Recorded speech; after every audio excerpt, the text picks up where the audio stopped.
네, 지금 계속해서 우리 성경의 진리들과 복음이라는 제목으로 지금 이제 저희들이 창세기 안에 있는 진리들을 좀 살펴보고 있습니다.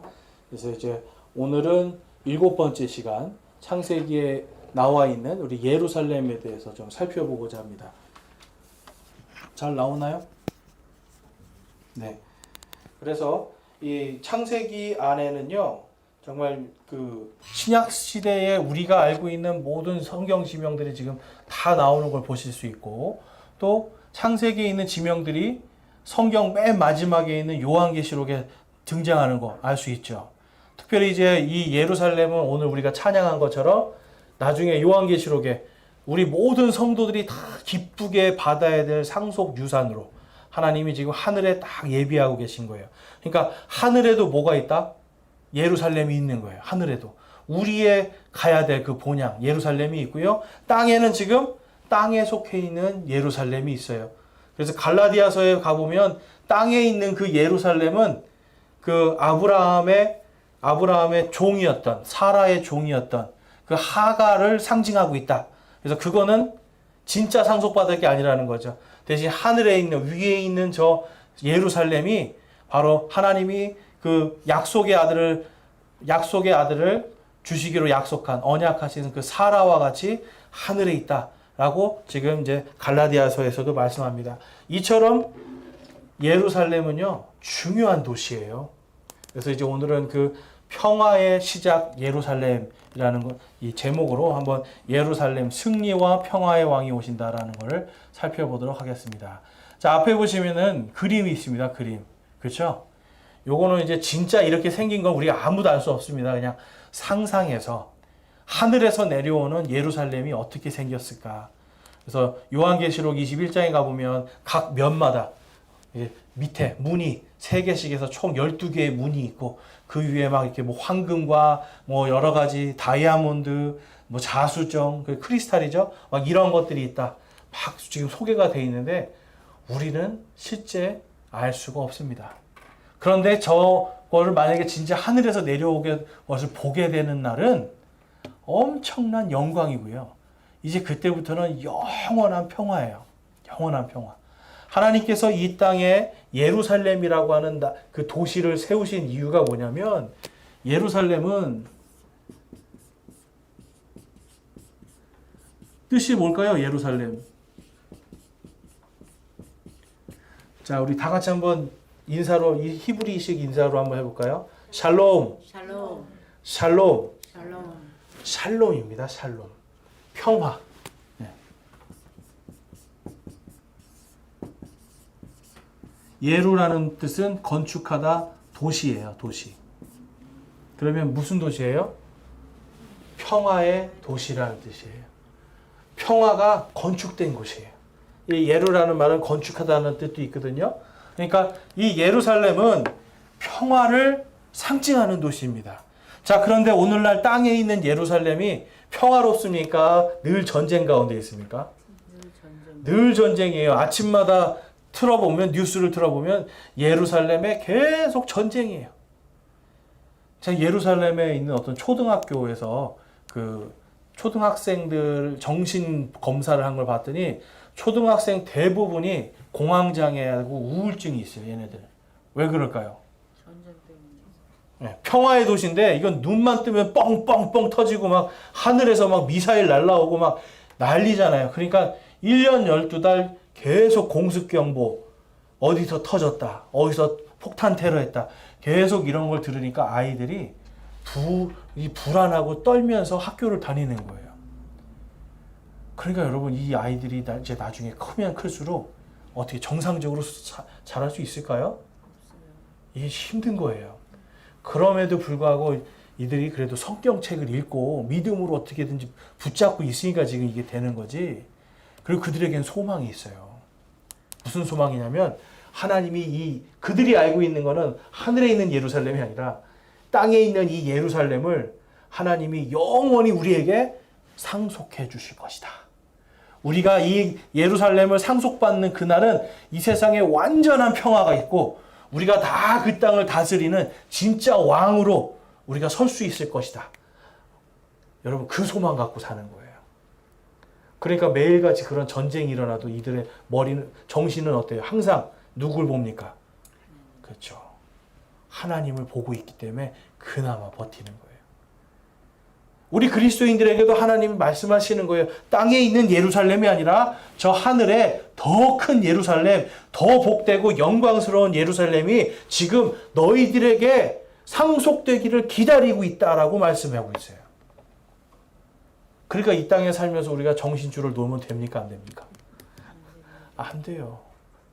성경에서 말씀하시듯이 늘 맑은 정신을 가지고 하나님을 붙들고 살라는 거예요. 여러분, 세상을 아무리 믿어봤자, 여러분 지금 우리나라 지금 달러가 환율이, 우리나라 지금 환율이 지금 1,500원 이상 지금 올라갔어요. 1달러에 1,500원 이상 올라갔어요. IMF 때가 1,500원에 있다가 이제 갑자기 1,800원으로 뛰어버렸거든요. 돈의 가치라는 게 지금 여러분 통장에 돈이 아무리 많이 있어도 지금 돈 가치가 매일매일 떨어지고 있단 말이에요. 그 돈을 믿을 수 있습니까, 여러분? 그걸 믿어야 되겠습니까? 돈 가치가 이렇게 떨어지고 있는데? 그럼 올라간다고 올라갈 때는 믿고 떨어지면 안 믿고? 여러분, 이것은 우리가 믿어야 될 것이 아니라는 거예요. 그런데 하나님은 가장 영원하고 영광스럽고 존귀한 것을, 우리를 위해서 그 가치를 매길 수도 없는 것을 딱 하늘에 새 예루살렘으로 예비하신단 말이에요. 그래서 저렇게 그림처럼 새 예루살렘이, 새 하늘과 새 땅에 우리가 딱 섰을 때 하늘에서 내려오는, 또 저 새 예루살렘과 함께 우리가 하늘에서 내려오는 그 엄청난 광경을 볼 그날을 하나님이 성경에 다 기록해 놓으셨단 말이에요. 그러니까 창세기를 읽으면서 이제 오늘 우리가 새 예루살렘, 정말 승리와 평화, 이것이 무엇인가를 좀 살펴보기를 원합니다. 자, 이제 거기 보면 1번의 창세기 평화의 시작, 그래서 아브라함은 조카 롯을 구하는 것을 위해서 전쟁을 해야만 했습니다. 자, 여러분, 성경에서 말하는 평화는 너도 좋고 나도 좋고 평화가 아니에요. 무슨 평화가 아니라고요? 너도 좋고 나도 좋은 평화가 아니라 하나님만 영광되는 것이 평화예요. 자, 하나님만 영광입니다. 오직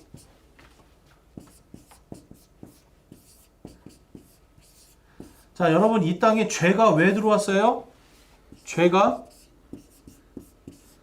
오직 하나님께 영광을 돌려야 되는 존재로 만들어진 우리가 하나님이 아니라 저거 선악과 먹고 나도 좀 하나님만큼 똑똑해져 보자.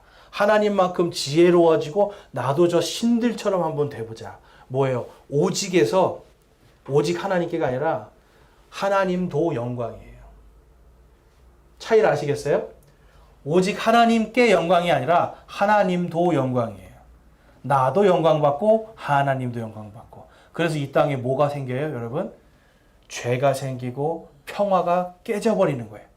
땅이 아무리 사람이 씨를 뿌려도 그때 뭐가 난대요? 땅에서 이제는 가시덩굴과 엉겅퀴 잡초들이 자라나서 못 먹게 한다는 거예요. 땅이 전에는 사람이 심는 대로 거둘 수 있는 순종하는 땅이었는데 이제는 무슨 땅이 됐어요?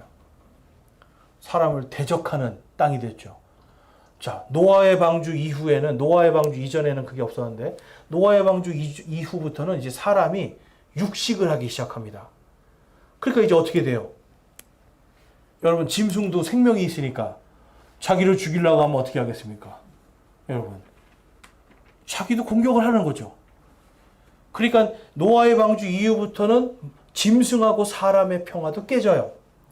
짐승하고 사람이 평화로우려면 짐승이 강해야 되겠습니까? 사람이 강해야 되겠습니까? 짐승이 강해야 돼요? 사람이 강해야 돼요. 여러분, 말을 길들일 때 카우보이들이 말 타잖아요. 말이 강하면 절대로 그 말을 사람이 길들일 수 없어요. 근데 카우보이가 잘 훈련받아서 이 말이 아무리 날뛰어도 딱 붙어서 안 떨어지면 나중에 어떻게 돼요?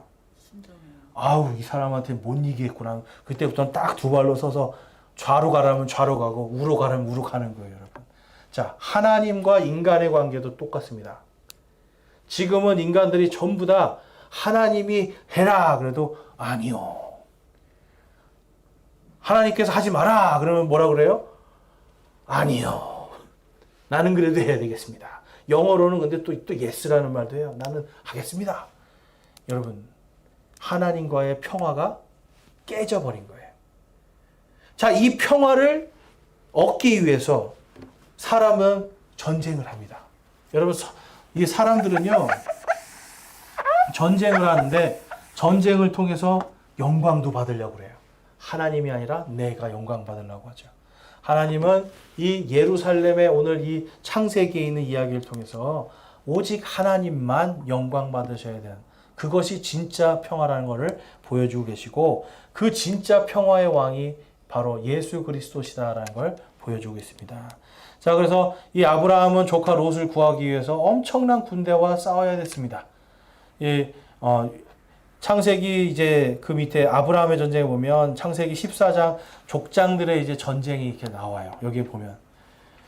자, 연합군들이 이제 나타납니다. 지금 아브라함이 살고 있는 곳에서 굉장히 먼 동쪽에, 우리 그 성경 지명할 때 바빌론이라는 데 배우셨죠? 바빌론. 거기가 세계 문명의 시작과 중심이었잖아요. 세계 문명의 시작과 중심이었으니까 거기는 힘이 강했단 말이에요. 거기에 있는 왕들이 연합을 해서 지금 이 가나안 땅을 공격하러 옵니다. 뭐가 깨진 거예요? 평화가 깨졌죠. 막강한 힘으로 왔어요. 그래서 거기 이제 지도를 한번 보세요. 지도를 보시면 지도에서 이제 초록색이 있습니다. 여러분 나눠드린 그 유인물에 보시면 초록색 선만 한번 볼게요. 가운데 사해와 갈릴리 바다가 있고요. 오른쪽에 보면 저 맨 위에 다메섹이라는 곳에서 초록색으로 이렇게 내려오는 화살표 보이시나요? 네. 그 길로 지금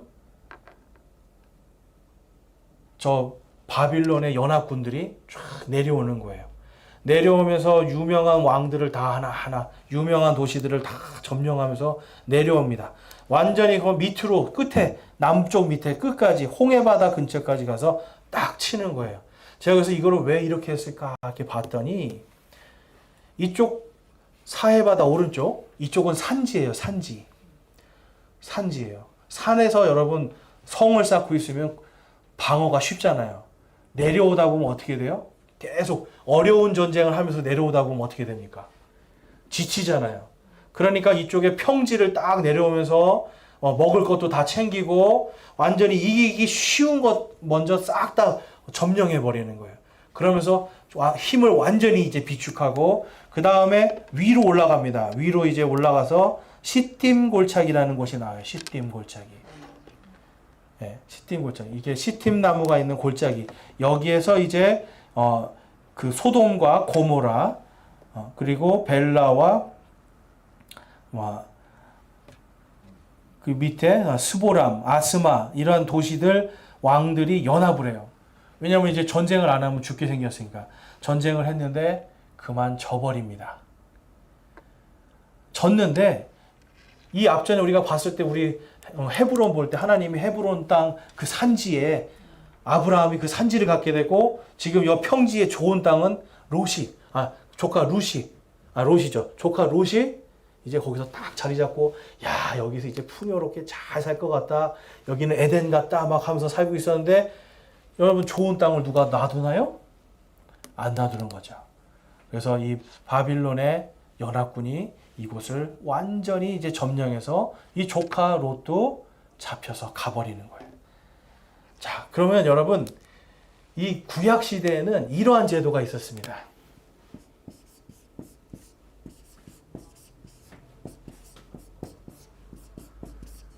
자, 한번 같이 읽어볼게요.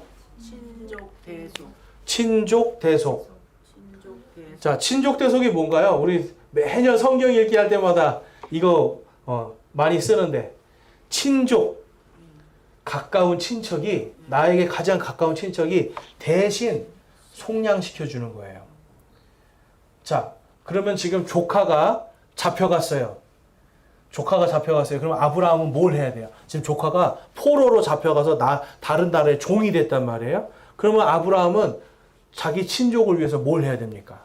전쟁을 해야 돼요. 네, 두 가지 방법이 있어요. 하나는 자기 군대를 가서 전쟁을 해서 구해오든가 목숨 걸고 구해오든가, 하나는 엄청난 돈을 가지고 가서 대신 보석금을 주고 속량비를 주고 데려와 오는 거, 두 가지예요.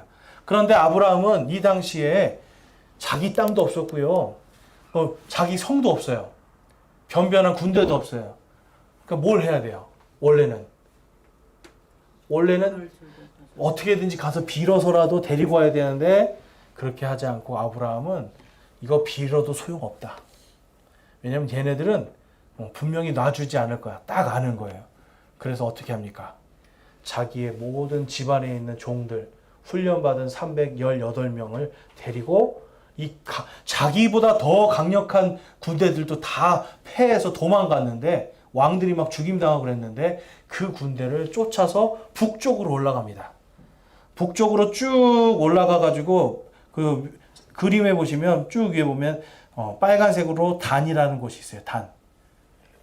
저 단이라는 곳에서 1차적으로 전쟁을 했는데 이기게 됩니다.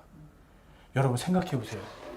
지금 이거는 도저히 말이 안 돼요. 왜냐하면 아브라함 군대가 겨우 318명이에요. 그런데 소돔과 고모라 막 연합군, 엄청나게 가나안의 강력한 아모리 족속, 그리고 아낙 족속은 또 뭐예요? 거인들이거든요. 이렇게 강력한 군대도 졌단 말이에요. 그러니까 아브라함이 이길 수 없는데, 아브라함 딱 한 가지입니다. 조카를 살려야 되겠다. 조카를 내가 반드시 살려야 된다고 하는 그 사랑의 마음으로 가서 전쟁을 했는데, 성경에 봤더니 아브라함의 종들이 죽었다는 말이 하나도 안 써 있어요.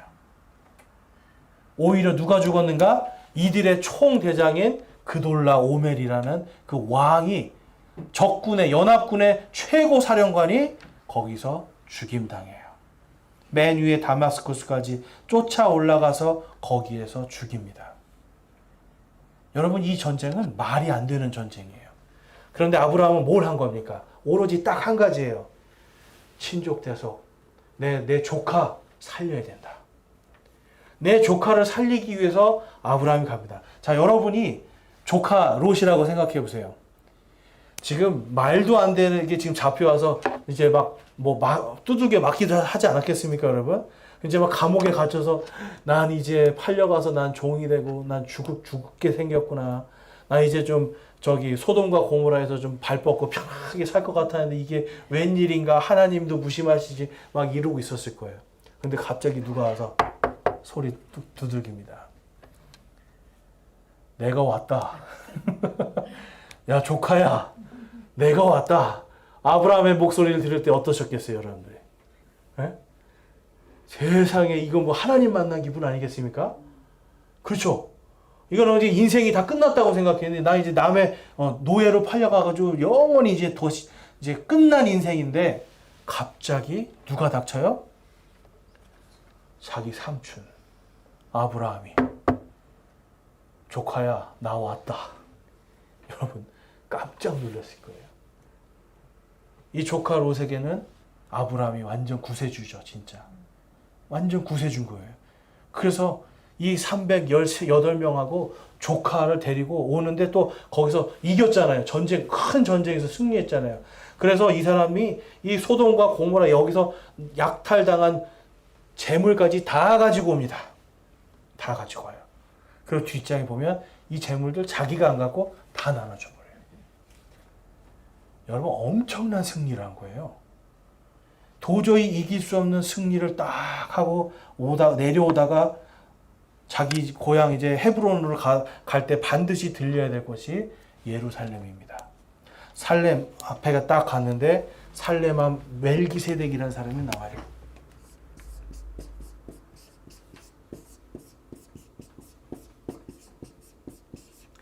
자, 이 멜기세덱은요, 성경에 봤더니 멜기세덱은 어디서 나온지도 모르고 혈통도 모르고 그냥 그 살렘이라고 하는 이 살렘이라는 곳이 오늘날의 예루살렘이거든요. 요 살렘이라는 곳에 왕으로 있었어요. 사람들은 이 사람이 히브리서에 보면 어디서 왔는지도 혈통이 누군지도 셈족인지 야베 족속인지 가나안 족속인지 몰라. 그런데 하나님의 제사장으로 왕과 제사장으로 딱 그 예루살렘에 서 있었단 말이에요. 그래서 멜기세덱이라는 이름의 뜻이 뭐냐면 나의 의로운 왕이다.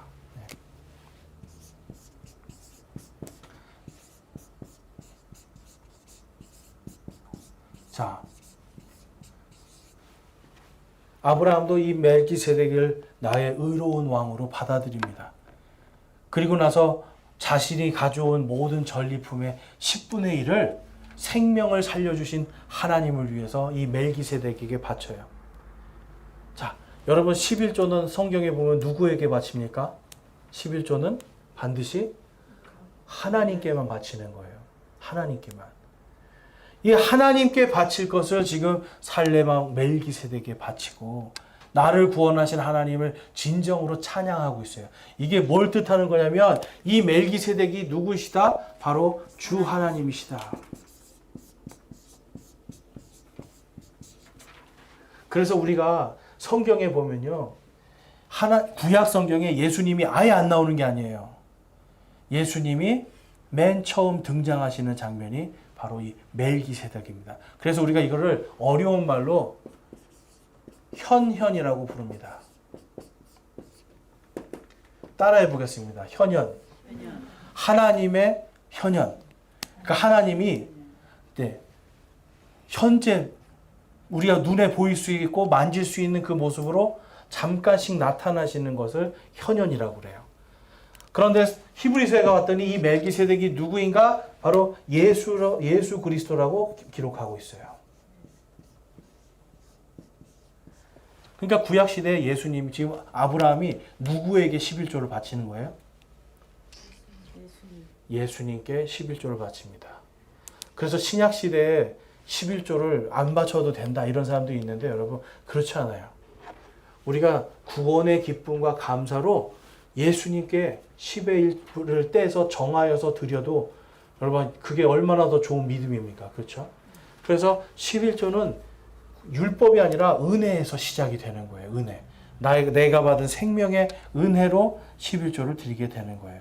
자, 그래서 이제 거기서 보면 이제 이번에 은혜와 평화의 왕인 멜기세덱과 예루살렘에 대해서 우리가 이제 좀 더 깊이 알아보기 원합니다. 자, 아브라함의 승리와 롯의 구원을 축하하기 위해서 멜기세덱이 직접 아브라함을 찾아옵니다. 자, 여러분 이게 굉장히 중요한 거예요. 아브라함이 예루살렘에 가서 두들기면서 멜기세덱 왕이여 나오십시오 하지 않았어요. 아브라함은 지금 전쟁을 하고 왔잖아요. 아마 온몸이 더러워졌을 것이고요. 온몸이 아마 굉장히 피곤해져 있을 겁니다. 그런데 이 피곤하고 더러워진 그 아브라함과 롯과 그 병사들을 위해서 이 멜기세덱이 직접 뭘 갖고 오냐? 포도주과 빵을 갖고 옵니다. 아브라함이 요청한 게 아니에요. 아주 기뻐하면서 와서 이 포도즙과 빵을 주는 거예요. 여러분 이 포도즙과 빵을 멜기세덱, 그러니까 예수님이 먼저 찾아오잖아요. 구원은요 항상 우리가 아셔야 되는 게 세상의 모든 종교는 내가 구원받으려고 엄청 애를 써서 신을 찾아가요.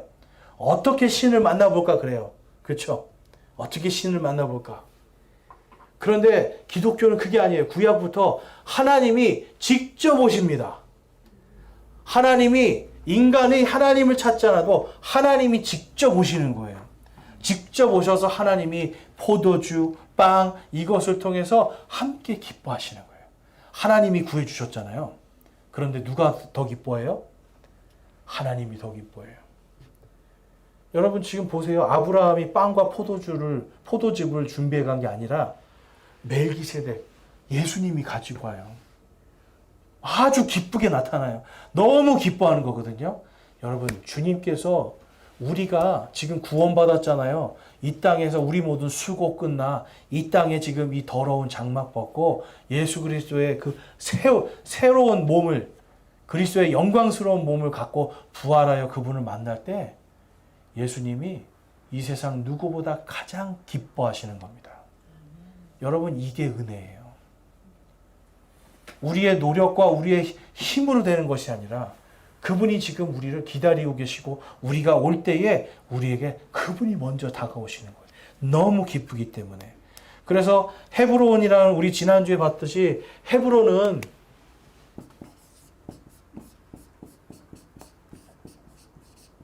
하나님께서 헤브론에서 언약을 확증시켜 주시죠. 이 언약이 헤브론을 통해서 영원히 너희 것이다 라고 딱 보증을 해줘요. 그런데 이 예루살렘을 통해서는 이제 영원한, 변하지 않는 보증을 한 번 더 해주시는 거예요. 자, 여러분, 우리가 보증이나 이런 거, 어떤 그 중요한 문서 있을 때 보면 증인들이 항상 있어야 되는, 법적으로는 증인들이 있어야 되잖아요. 그렇죠? 우리가 유산 상속할 때 제가 유산 상속을 제가 씁니다. 그래서 큰 아들은 얼마, 둘째 아들은 얼마, 셋째 아들은 얼마, 제가 막 써요. 자, 그 다음에 이제 이거를 제가 막 썼어요. 첫째 아들한테 그냥 줍니다. 첫째 아들이 아무도 없는데 첫째 아들한테 그냥 줘요. 자, 이대로 해. 그러고 이제 죽었어요. 그런데 첫째 아들이 가서, 자, 내가 70%고, 둘째는 20%, 셋째는 10%야. 아버지가 이렇게 썼어. 그러면 동생들이 뭐라고 할까요? 아니라고. 증인이 있어? 증인이 있어. 누가 봤어? 아버지가 썼는지 네가 썼는지 어떻게 알아? 똑같이 3대 3, 3대 3대 3으로 나눠 먹자. 이렇게 할 거 아니에요. 그렇죠? 그런데 거기에 만약에 한 사람이, 변호사가 딱 서 있으면 어떻게 돼요? 이 공증을 받는 거잖아요. 그렇죠? 영원한 공증을 딱 받는 거예요. 그래서 헤브론에서 하나님이 한번 내가 너에게 이 가나안 땅, 너의 그 후손들에게 내가 영원히 상속해 줄게. 한 번 약속하시고 그 다음에 예루살렘에서는 또 한 번 약속해 주시는데요. 이제는 땅에 있는 예루살렘뿐만 아니라 하늘에 있는 것까지, 영원한 예루살렘까지도 같이 하나님께서 상속해 주시는 보증으로, 그 언약의 확증으로 이 예루살렘이라는 도시를 사용하시는 겁니다. 그래서 여러분, 이 예루살렘이 얼마나 이게 신기한 도시냐면, 무너뜨리고 망했는데 보면 몇백 년 만에 다시 세워져요. 그렇죠? 무너뜨리고 망하게 했는데 몇십 년 만에 또 다시 살아나요. 네. 또 무너뜨리고 완전히 없앴는데 천몇백 년 지났는데 다시 또 세워져요. 이게 왜 그러냐면 하나님께서 이거 영원히 너네 거라고 약속하셨고 보증하셨기 때문에 그래요. 그래서 많은 역사학자들이 하나님이 어디 계신가? 라고 묻는다라면 저 이스라엘과 예루살렘을 보라 그래요. 여러분, 역사적으로 이런 나라가 없는 거예요. 이런 나라와 이런 도시가 없어요.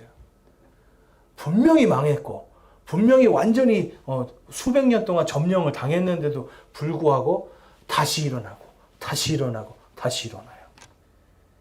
하나님께서 내가 살아있음을 유대인들을 통해서 보여주겠다고 하셨거든요. 이 세상 모든 민족에게. 그리고 아브라함에게 약속하셨죠. 내 씨가 땅의 모든 민족의 복이 될지어다. 그 복이 되게 하기 위해서 오늘날도 하나님은 예루살렘을 세우시고 하나님은 평화의 왕으로, 승리의 왕으로 이 땅에 오실 것이다 라는 걸 약속하고 있어요.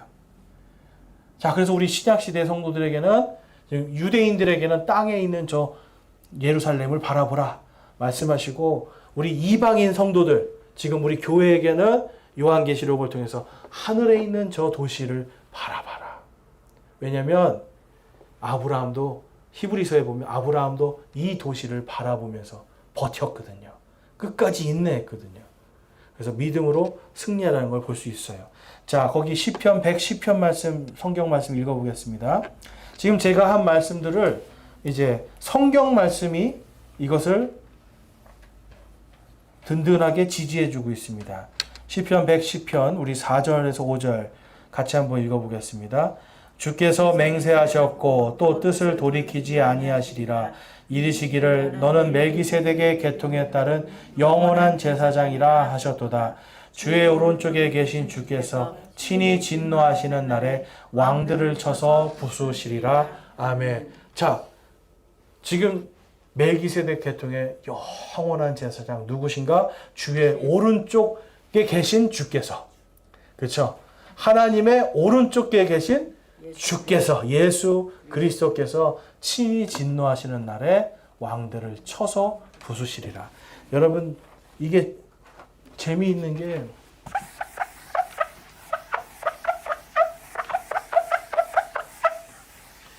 우리 히브리어 공부할 때 우리 지금 히브리어 공부로 지금 이제 내일이면은 이제 종강인데요. 히브리어에 이 글자가 있습니다. 이 글자. 네. 신이라는 단어예요. 신. 예슈 할 때도 이 글자가 들어가고 샬롬 할 때도 이 글자가 들어가요. 예슈, 샬롬 다 이 글자도 여호슈아 할 때도 이 글자가 들어가요. 뭐냐면 구원이라는 것에 항상 이 쉰이라는 글자가 들어가는데 이게 뭐냐면 이빨이요. 모든 걸 다 강한 것들을 다 부숴가지고 완전히 사라지게 만드는 거예요. 그러니까 그냥 너도 좋고 나도 좋고가 아니라 지금 예수라고 하는 이름 안에도 뭐냐면 오직 하나님만 이 세상 다 모든 것을 다 진멸하고 오직 하나님만 영광되게 하는 것이 구원이라는 걸 보여주고 예루살렘에서도 이 글자가 들어가 있는 건 뭐예요? 평화의 왕, 이 땅의 모든 것들이 다 무너지고 하나님의 도시만 딱 서는 것이 평화라는 걸 보여주는 거예요. 여러분, 그래서 진정한 평화는 하나님만 영광 받으시는 것이 진짜 평화입니다. 그런데 오늘날 보면 평화 얘기하면서 뭘 얘기하냐면 아이고 다른 종교도 좀 좋고 우리도 좋고 이 세상도 좀 좋고 교회도 좋고 누이 좋고 매부 좋고 이게 평화 아닙니까? 그래요. 근데 여러분 속으시면 안 돼요. 평화는 교회 안에 있는 평화는 세상의 것들이 들어와서 여기에서 완전히 다 박살이 나야 되는 거예요. 저와 여러분이 예수님을 믿을 때 교회 예수님 믿고 주님의 몸된 교회로 들어오잖아요. 그러면 옛날에 알고 있었던 유교적인 사상 예수님 믿는데 아직도 고시래하는 분들 내가 봤더라니까요. 예수님 믿는데 고시래하고요. 예수님 믿는데 술 이렇게 무덤에 가가지고 술 아버지 저 왔어요 술 이거 하고 있어요, 여러분. 그 아직도 추석 때 뭐 설날 때 되면은 자 우리 예배드리자 해놓고 이쪽에서 상차림 딱 해놓고 여러분 이런 것들 싹 다 없애버려야 돼요. 오직 예수님과 하나님만 영광 받는 가정이 돼야 진짜 평화가 오는 겁니다. 그래서 하나님께서 가나안 땅에 들어갈 때 이방인들, 이교도들과 결혼하지 말라고 한 이유가 뭔지 아세요?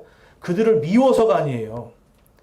성경에 보면 여러분 예수님의 족보 보면은 이방인 여인들이 있단 말이에요. 그렇죠? 창녀 라합도 있었고 이러한 사람들 여러분 이방인이었고 심지어는 엄청난 우리가 볼 때도 세상적으로 볼 때도 굉장히 천한 사람이었는데 이들이 하나님을 딱 믿고 나서는 어떻게 되는 거예요? 그 모든 게 다 무너져 버리는 거예요. 내가 옛날에 알고 있었던 옛날에 믿고 있었던 어떤 신들, 옛날에 알고 있었던 풍습들 이게 다 무너지는 거예요. 다 사라지고 누구만 남아요? 하나님만 남아요. 하나님의 말씀만 딱 남는 거예요. 여러분 그래야 진짜 평화가 오는 겁니다. 그래서 이사야서 말씀에서도 생각을 누구에게만 고정시켜라? 주께만 하나님께만 고정시킨 자에게는 완전한 평강이 임할 것이다 라고 말씀해요. 거기서 그 평강이 뭐예요? 샬롬 평화예요. 하나님만 내 안에 영광 받으시면 그것이 진정한 평화입니다. 그래서 우리가 무엇을 결정할 때에 항상 뭘 생각해야 돼요? 이 사람도 좋고 나도 좋고가 아니에요. 이걸 해서 이 사람도 잘 되고 나도 잘 되고가 아니라 이 안에서 하나님만 영광 받을 수 있는 길이 무엇인지 알려주십시오 하나님이라고 기도해야 돼요. 그렇기 때문에 성경에서 예수님도 말씀하시고 성경에서 말하는 게 뭐예요? 마귀와 그리스도가 한 멍에를 맬 수 없다. 믿지 않는 자와 믿는 자가 교회 안에서 같은 멍에를 맬 수 없다. 왜 그래요? 그렇게 되면 집이 분란이 나는 거예요. 오직 하나님만이 아니라 하나님도 있고 다른 것도 있으니까. 그래서 여러분, 두 집이 같이 설 수 없는 것이 우리의 믿음입니다. 두 개의 신이 있고 너도 잘 되고 나도 잘 되고가 아니라 오직 하나님만 영광 받는 그 길을 택해야 되는 거예요. 그래서 예수님이 말씀하시잖아요. 내가 곧 길이요 진리요 생명이니, 여러분, 그 나를 믿는 자는, 나를 믿지 않고서는 아버지께로 올 자가 없느니라. 그러니까 예수님 그 길, 아버지께로만 가는 그 길로만 가야 된다는 거예요. 그래야 생명이 있어요. 자, 히브리서 7장 말씀에 가보면, 제사장들은 맹세 없이 되었으나 이분은 자기에게 말씀하신 분을 힘입어 맹세로 되셨느니라. 곧 주께서 맹세하셨고 또 뜻을 돌이키지 아니하시리라. 이르시기를 너는 멜기세덱의 계통에 따른 영원한 제사장이라 하셨도다. 22절부터 24절 같이 읽겠습니다. 그런 것으로 말미암아 예수님께서는 더 나은 상속 언약의 보증이 되셨느니라. 참으로 그 제사장들의 수가 많은 것은 그들이 죽음으로 인해 항상 있지 못하였기 때문이로되 이 사람은 항상 계심으로 변할 수 없는 제사장 직분을 소유하시느니라. 그러므로 그분께서 살아계셔서 그들을 위해 중보하심을 보건대 그분은 또한 자기를 통하여 하나님께 나오는 자들을 끝까지 구원하실 수 있느니라. 아멘. 제사장인데 죽지 않는 영원한 제사장이에요. 여러분, 예수님이 그러면 왜 부활하신 거예요? 영원한 상속 유업의 보증이 되시기 위해서, 영원한 구원의 약속을 위해서. 구약시대에는 제사장이 있었단 말이에요. 대제사장이 오늘 자, 양 바치고 소 바치고 그 피를 하나님께 드린 다음에, 자, 이제 우리가 1년 동안 무죄입니다, 우리 이제 죄가 다 용서받았습니다 선포하면 사람들이 와, 할렐루야 했단 말이에요. 이제 우리 살았다. 그런데 만약에 제사장이 죽어요, 없어요, 그럼 어떻게 돼요? 그렇죠. 죄 용서받을 길이 없어요. 누군가가 지성소로 지금 이 이스라엘, 우리 민족의 죄를 가지고 하나님께 가서 하나님 용서해 주십시오 하고 대신, 친족을 대신해서 대신 들어가서 대속을 해야 되는데 할 사람이 없어요. 아무나 들어가면 다 죽잖아요. 그런데 예수님은 영원하신 대제사장으로 지금 서 계시단 말이에요. 그래서 저와 여러분이 받은 구원이 사라지거나 취소되지 않고 영원히 보증될 수 있는 거예요. 지금 그거를 말씀하는 겁니다. 자, 그래서 그리스도의 더 나은 상속이 무엇인가? 새하늘과 새 땅, 새 예루살렘 성이다라고 성경이 기록하고 있습니다. 베드로후서 3장 말씀 같이 읽어보겠습니다. 그럼에도 불구하고 우리는 그분의 약속에 따라 의가 거하는 새하늘들과 새 땅을 기다리는도다. 그러므로 사랑하는 자들아, 너희가 이러한 것들을 기다리나니 점도 없고 흠도 없이 화평 중에 그분께 발견되기를 힘쓰라. 아멘. 점도 없이 흠도 없이 화평. 무슨 화평이에요? 여러분? 평화. 샬롬. 하나님만 영광 받는 평화. 여러분, 그리스도인의 샬롬은 하나님께만 영광입니다. 그것으로 우리가 드러날 날이 지금 점점 다가오는 거예요. 그러니까 새하늘과 새 땅을 우리는 상속받을 그날을 기다리라라고 지금 베드로후서에서 말씀하고 있잖아요. 뭘 상속받는지 정확하게 알아야 되는데 성경이 분명하게 말씀하고 있습니다. 그 다음에 계시록 21장 1절과 2절 말씀 같이 읽겠습니다. 시작. 내가 새 하늘들과 새 땅을 보았으니 이는 처음 하늘과 처음 땅이 사라졌고 바다도 다시는 있지 아니하였기 때문이더라. 나 요한이 보매 거룩한 도시 새 예루살렘이 신부가 자기 남편을 위하여 단장한 것 같이 예비한 채 하늘에서 하나님으로부터 내려오더라. 아멘. 여러분, 지금 이 예루살렘이 신부라는 뜻이 아니에요. 그렇죠? 신부가 막 금과 보석으로 치장한 것처럼 가장 순결하고 가장 아름다운 모습으로 하늘에서 내려올 거라는 거예요. 지금 사도 요한이 예수님이 보여주신 이 환상 속에서, 계시 속에서, 야, 내가 지금 새 하늘과 새 땅을 보았다. 지금 있는 이 하늘 다 사라질 거고, 지금 있는 이 땅 다 사라질 거고, 모두 없어진대요? 바다도 없어진대요. 바다도 없어요. 바다가 왜 없는가? 여러분, 한번 생각해 보셨어요? 바다가 왜 없을까? 여러분, 바다가 짜잖아요. 그렇죠? 이 구약 성경에는 소금은 항상 심판에 대한 것이거든요. 심판. 그럼 이제 뭐가 없어진다는 거예요? 심판 사라진다는 거예요. 바다가 없이 예수 그리스도께서의 보좌에서 흘러나오는 생명수, 그 생수의 강물이 흐르고 그것으로 우리가 먹고 마시며 즐길 수 있는.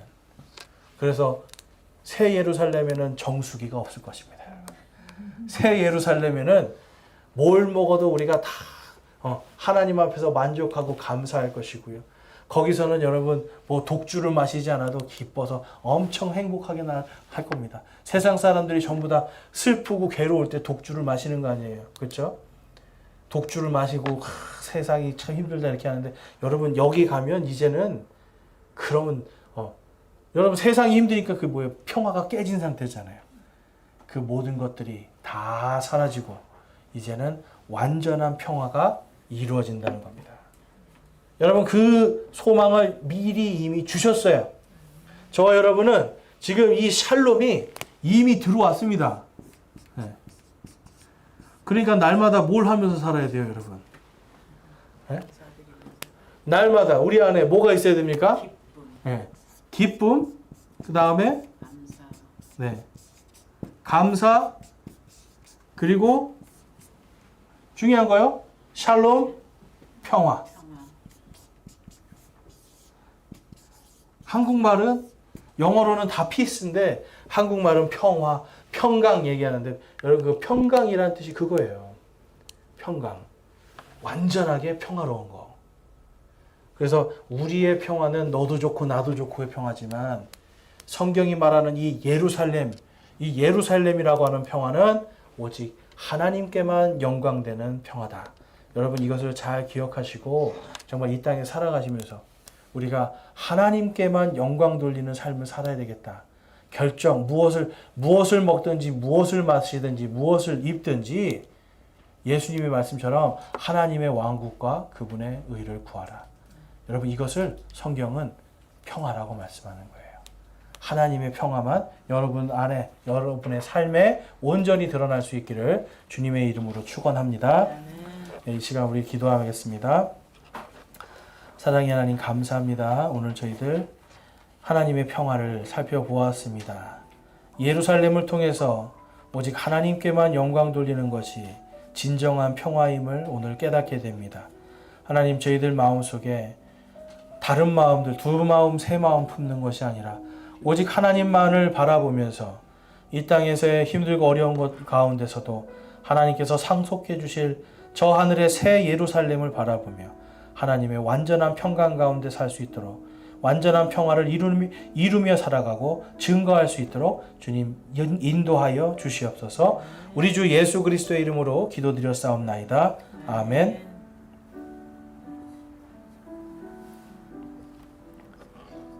우리 각자 기도하시고 편안하게 돌아가시기 바랍니다.